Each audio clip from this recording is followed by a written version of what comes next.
जय हिंद दोस्तों।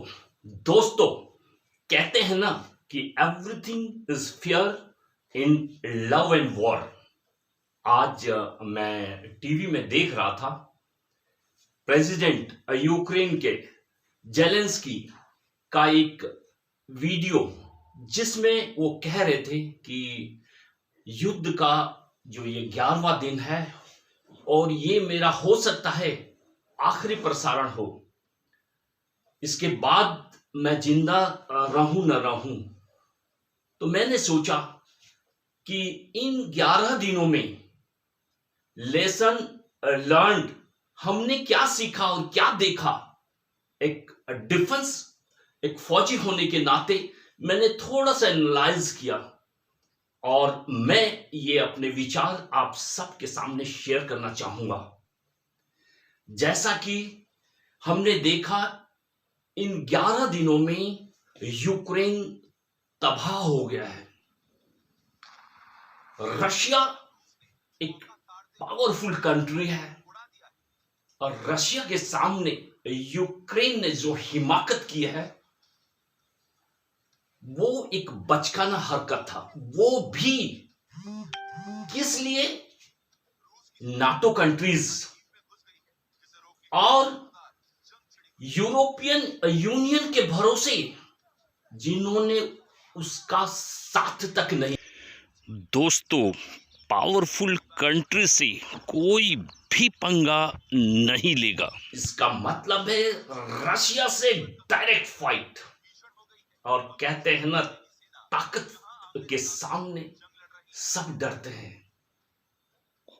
और रशिया ने वार्न किया है, कोई भी कंट्री डायरेक्ट अगर इन्वॉल्व करती है तो वो उसको छोड़ेगा नहीं। यही तो है पावर। और यहां मैं 2-3 बिंदुओं पे बातें करना चाहूंगा। क्यों हेस्टी डिसीजन लिया गया प्रेसिडेंट जेलेंस्की के द्वारा? उन्होंने अपने पावर का अंदाज नहीं लगाया। उन्होंने सोचा कि 30 कंट्रीज मेरे को सपोर्ट कर रही है। कोई भी कंट्री आपको सपोर्ट नहीं करेगी। युद्ध अपने दम पे लड़ा जाता है, और वो भी रशिया के साथ।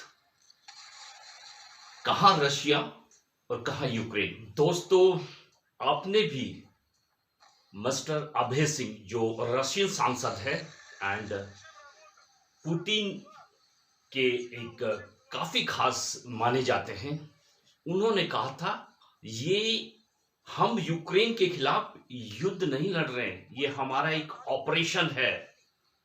अगर युद्ध होता तो हम एक दिन में ही ध्वस्त कर देते पूरे यूक्रेन को।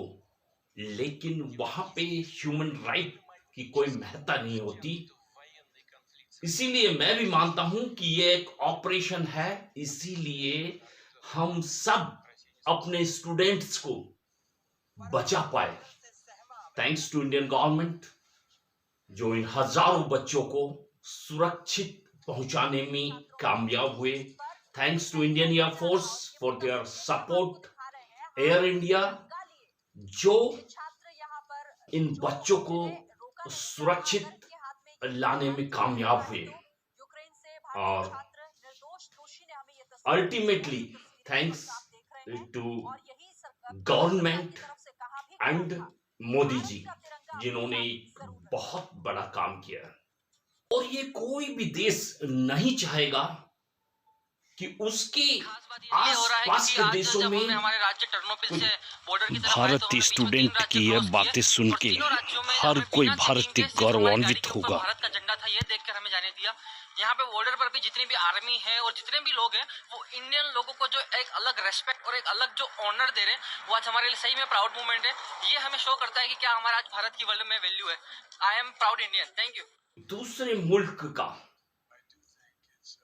हवाई अड्डा बने, सैनिक बेस बने, क्योंकि आने वाले फ्यूचर में वो उनके लिए खतरा हो सकता है।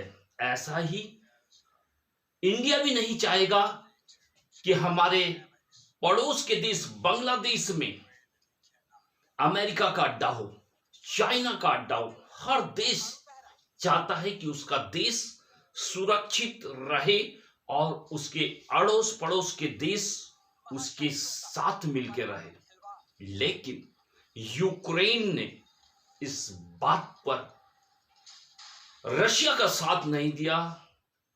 काफी बातचीत हुई, लेकिन यूक्रेन को रशिया से ज्यादा भरोसा अमेरिका से था, नाटो कंट्रीज से था, यूरोपियन यूनियन से था, और उसी का खामियाजा आज वो भुगत रहा है। देखिए कहां पे था यूक्रेन और आज कहां पर है। इस फोटोज, इस वीडियो के माध्यम से आपको पता चल जाएगा, और एज इट इज हम रोज ही देख रहे हैं। दोस्तों, रशिया एंड यूक्रेन के ऑपरेशन कम युद्ध से मुझको लगता है, बीइंग ए फौजी, मैंने कुछ निष्कर्ष निकाला है कि क्यों यूक्रेन फेल हो रहा है। और हम आम पब्लिक, जो हम एक आम लोग हैं, जब हम वोट देते हैं तो किस विषय में सोच के देते हैं और किस विषय में हमको सोच के देना चाहिए। सबसे पहले हमें एक राष्ट्रवादी पार्टी के साथ होना बहुत जरूरी है, जो राष्ट्र के साथ देश का विकास करें, हर वर्ग का विकास करें। दूसरी बात, जो हमारे मुखिया हैं, प्रधानमंत्री, प्रेसिडेंट, जो भी हैं, उनका डिसीजन हेस्टी नहीं होना चाहिए। उनका डिसीजन राष्ट्र हित के लिए हो। हेस्टी डिसीजन जो जेलेंस्की, प्रेसिडेंट जेलेंस्की ने यूक्रेन के लिए लिया है, उससे यूक्रेन तबाह हो गया है।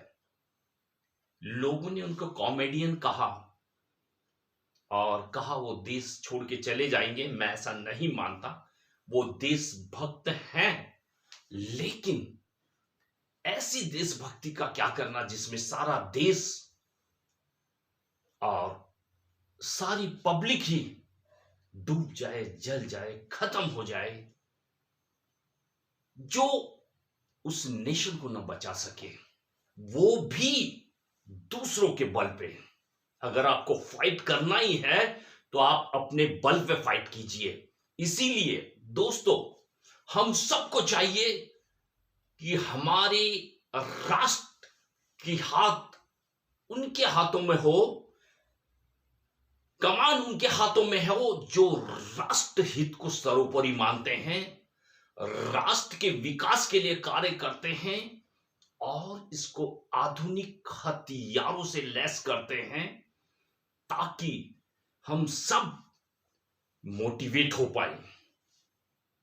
फौजी तभी लड़ पाएगा जब उसके पास आधुनिक अस्त्र शस्त्र होंगे दुनिया से लड़ने के लिए, चाहे वो फाइटर जेट्स हो, missile system, missile defence system हो, एंटी कॉन्टिनेंटल बैलिस्टिक मिसाइल हो, सब वर्ल्ड क्लास होना चाहिए। कटिंग एज इक्विपमेंट्स लेटेस्ट होने चाहिए, जिसको सुन के ही दूसरा देश आप पे हमला करने की हिम्मत न कर सके। और मैं चाहूंगा हम सबको वोट देते हुए इस बात को जरूर सोचना होगा, अपने राष्ट्र के लिए हमें वोट करना है, न कि कोई जात और पात पे। राष्ट्र रहेगा तभी तो जात पात सब धर्म के लोग मिलकर रह पाएंगे। इसी के साथ अगले वीडियो में मिलेंगे। जय हिंद।